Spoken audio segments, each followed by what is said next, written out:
দুই উপদেষ্টার সাথে ঋণখেলাপি জাস মাল্টিমিডিয়ার কর্ণধার আব্দুল আজিজ, উপদেষ্টা নাহিদ, উপদেষ্টা আদিলুর রহমান। এখানে শেষ নয়, উপদেষ্টা জনাব ফারুকীর সাথে ফারুকীর যেদিন আপনার শপথ অনুষ্ঠান, সেখানে ফারুকীর সাথে যাকে দেখছেন সে হচ্ছে রূপপুর বালিশ কাণ্ডের হোতা। মনে আছে সেই কেলেঙ্কারির কথা। এখন জনাব নাহিদ এবং জনাব আদিলুর রহমানের প্রতি সম্পূর্ণ শ্রদ্ধা এবং সম্মান রেখে বলছি, আজিজের ব্যাপারে আমি একজন সাবেক ছাত্র হিসেবে যদি জানি যে তার ঋণ খেলাপি রয়েছে, জনতা ব্যাংকের ঋণ রয়েছে, আরো কয়েকটা ব্যাংকের ঋণ রয়েছে, এবং তার ভাইয়ের সাথে যে গ্রুপ ক্রিসেন্ট গ্রুপ, সেখানে প্রায় 5,000 কোটি টাকা, যেটা প্রায় 6,000 কোটি টাকা দাঁড়িয়েছে। ঋণ খেলাপি জগতে অনেক বড় ঋণ এই আব্দুল আজিজ সহ তার ভাইয়ের ক্রিসেন্ট গ্রুপের। এই ব্যাপারটা জনাব নাহিদ রানিং ছাত্র নেতা হিসেবে তো অবশ্যই জানার কথা। এবং আব্দুল আজিজের চেহারাটা, যেহেতু আমি সাবেক ছাত্র হিসেবে, কারণ আমরা তো ছাত্র অনেক আগে আমাদের শেষ 2004 সালে এসএসসি পরীক্ষা, তো আপনি তো জানার কথা। তাহলে আজিজকে দেখে কি আপনার মনে হয় নাই যে তার তো ঋণ খেলাপি রয়েছে? তো এরকম ঋণ খেলাপিরা যদি চিপায় চাপায় চিমায় চামায় ঢুকে আপনাদের মতো উপদেষ্টাদের সাথে ছবি ওঠায়, তারা কি বার্তা দেয় পরবর্তী সোশ্যাল মিডিয়াকে? যে আমার কোনো সমস্যা নাই, আসো নায়ক নায়িকা আসো, আমরা আবার সিনেমা বানাই, আবার ব্যাংক থেকে লোন নেই। আপনি দেখেন ব্যাংকগুলো যে এত দুর্বল, কে করেছে? কোনো মধ্যবিত্ত সাধারণ মানুষকে ব্যাংক ঋণ দেয় না।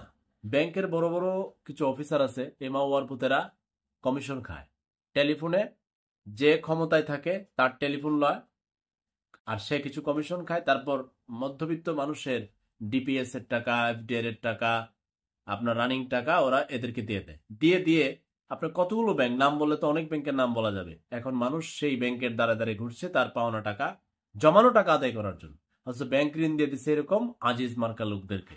এখন সেই আজিজরা ধীরে ধীরে যদি আইসা নাহিদদের পাশে এবং উপদেষ্টা আদিলুর রহমানের পাশে এসে ছবি তোলে, এই ছবিগুলো নিয়ে যে সে পরবর্তীতে ব্যবহার করবে, এটা কি তারা বুঝে না?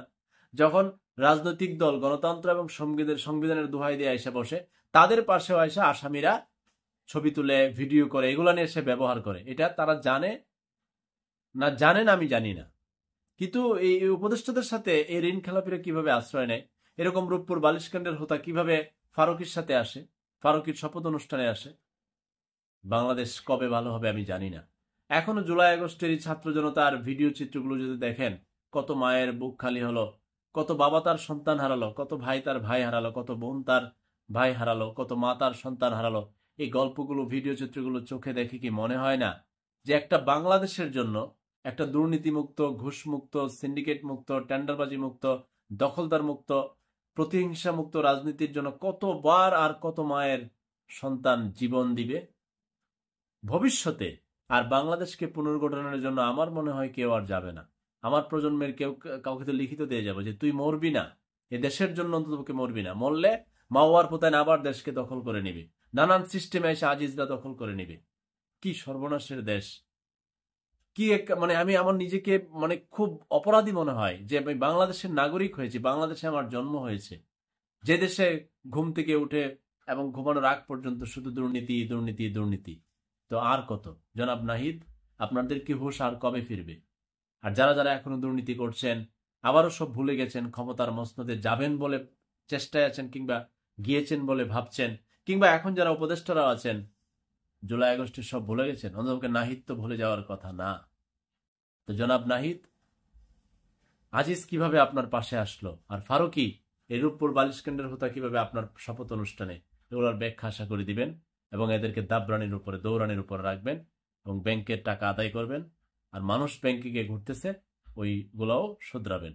একটা কথা বলে শেষ করি, যত অপরাধী আছে মনে রাখবেন, সকল রাজনৈতিক ক্ষমতাধর রাজনৈতিক দলগুলোর আশ্রয় প্রশ্রয়ে বেড়ে ওঠে। কথা ক্লিয়ার?